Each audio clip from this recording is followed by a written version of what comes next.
The country are still working to contain the bird flu. It has impacted almost every state over the last 2 years. Minnesota certainly not immune.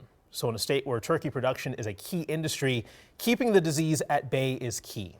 I spoke to one Minnesota farmer who's embracing high tech to preserve the life that he's worked so hard to build.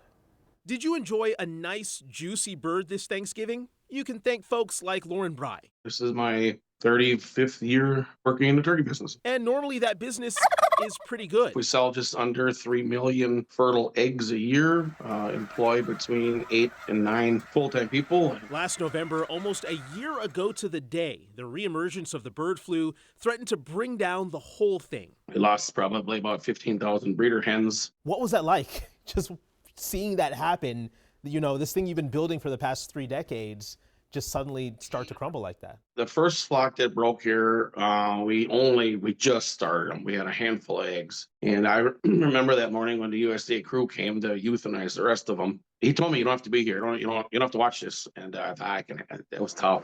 With the outbreak growing, farmers were looking for something, anything to mitigate the spread. Enter the bird control group and their idea straight out of a spy film, lasers.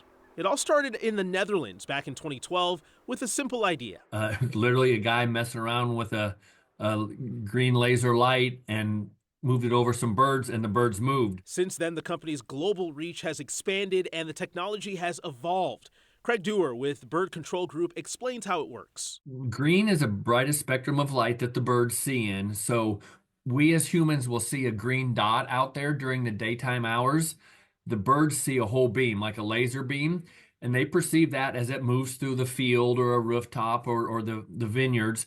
They perceive it as a threat, something coming at them as a predator, so they want to take flight and get out of that area. The group has been working with Minnesota farmers to install the technology, the state offering grants up to $10,000 per farming operation to help with the cost. Lauren took advantage. You're only eligible for a one-time $10,000 grant. And right now I have 5 lasers running at roughly $15,000 a laser. That's a pretty big cost to protect your livelihood. It is. But if farming is your livelihood, no cost is too much. Lauren says it's working.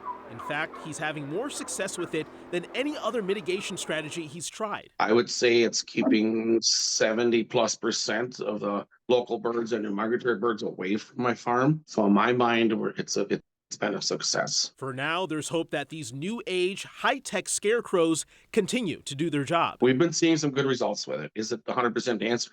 No, of course not. But it's another tool in our toolbox that is helping us. Yeah, like you said, not 100% the answer. He would like to see a vaccine or something else developed, but he says right now this is certainly helping. So if you want to know more about the grant, it's still available. We have more info on this story on our website, KARE11.com. That's fascinating. Mm-hmm. Yeah.